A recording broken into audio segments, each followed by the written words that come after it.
OCD ठीक क्यों नहीं होती है, इसके ऊपर आज के इस वीडियो में हम बात करने वाले हैं। बहुत सारे सफरर जब मेरे से बात करते हैं, जुड़ते हैं, तो यह उनका सवाल रहता है कि सर ओसीडी ठीक क्यों नहीं होती है।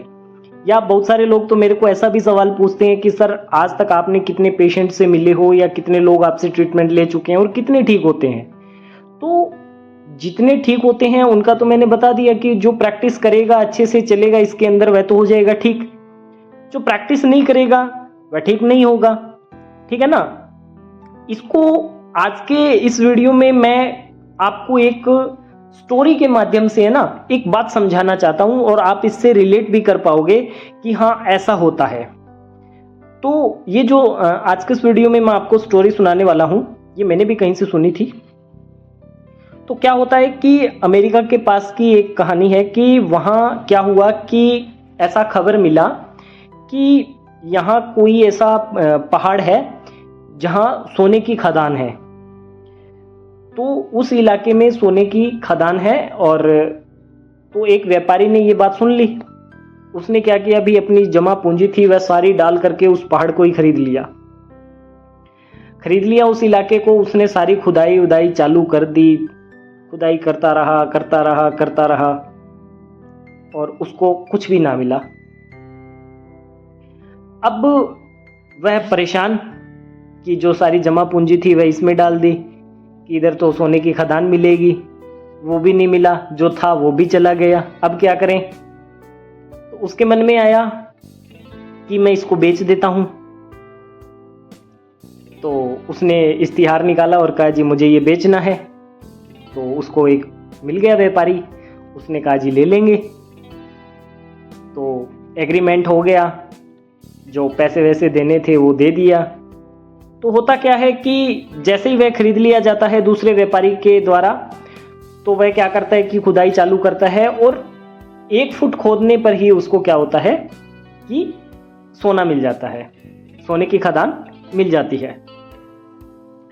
तो वो जो व्यापारी जिसने बेचा था वह पहाड़, वो उसको एक दिन पत्र लिखता है कि भाई मुझे एक बात समझ में नहीं आई, तुम तो मुझे नीरे मूर्ख दिखते हो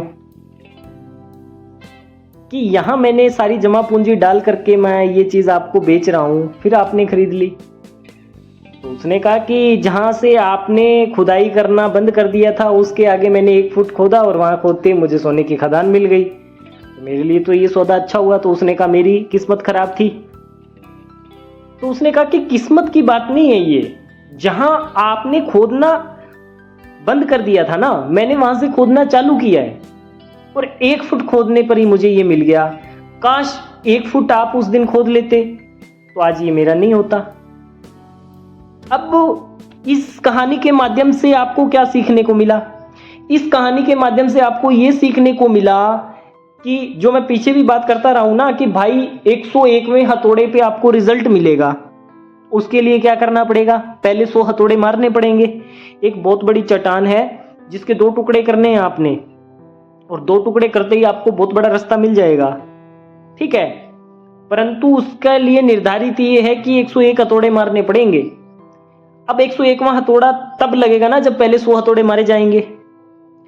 मैं यही बोलता हूं कि ओसीडी के सफरर क्या करते हैं, 30, 35, 40, 45 हथौड़े मारकर वापस लौट जाते हैं, और अधिकतर लोग तो 60, 65, 75, 80, 85, 82 मार करके लौट जाते हैं, ठीक है ना। अगर आप 85 हथौड़े मार करके लौट जाते हो तो आपसे सफलता कितनी दूर रह गई थी, बताओ कितनी दूर रह गई थी, ठीक है।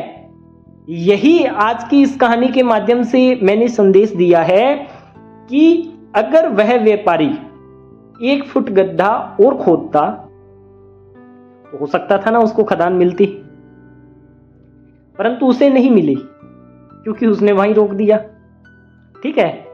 उसने वहां रोक दिया और दूसरे वाले को दिया, उसने 1 फुट गड्ढा खोदा और खोदते खदान मिल गया। किस्मत का यहां कुछ भी नहीं है। उसने बोला मेरा लक खराब था, मेरी किस्मत खराब थी, ये मेरे भाग्य में नहीं लिखा, ऐसा नहीं है, ठीक है ना। इन बातों को समझना पड़ेगा आपको। और ओसीडी के सफरर भी यही चीज कहते हैं, जब हम ये केस हिस्ट्री डालते हैं ना, इतने दिनों में ये चीज ठीक हुई, इतने दिनों में ये सफरर ठीक हुआ, वो बोलते हैं जी ऐसा था वैसा था, उसकी प्रॉब्लम तो छोटी होगी, उसकी ऐसी नहीं होगी, मेरी प्रॉब्लम, मेरी पीड़ा को मैं जानता हूँ, मेरी पीड़ा बहुत भयंकर है, ऐसी पीड़ा तो किसी की नहीं है, ऐसा केस तो किसी का नहीं है। ये ऐसा आपको लगता है क्योंकि ओसीडी किसी को भी हो खतरनाक ही होती है। जो जिस पे बीत रहा है उससे पूछ करके देखो कितना खतरनाक है उसके लिए। चाहे किसी को एक ही थॉट परेशान कर रहा हो, चाहे किसी को 100 थॉट परेशान कर रहे हो, जिसको एक कर रहा है उसके लिए भी खतरनाक है और जिसको 100 कर रहे हैं उसके लिए तो है ही खतरनाक, ठीक है ना।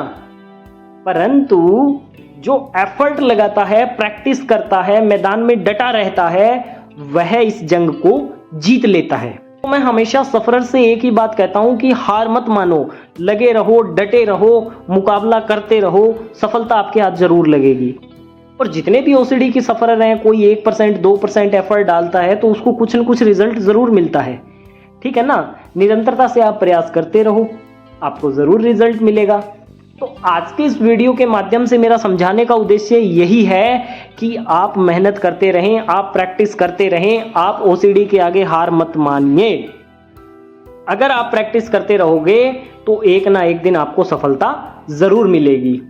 आई होप आज की वीडियो आपको अच्छी लगी होगी। यदि आज की वीडियो अच्छी लगी है तो इसे लाइक करें, चैनल को सब्सक्राइब करें। धन्यवाद।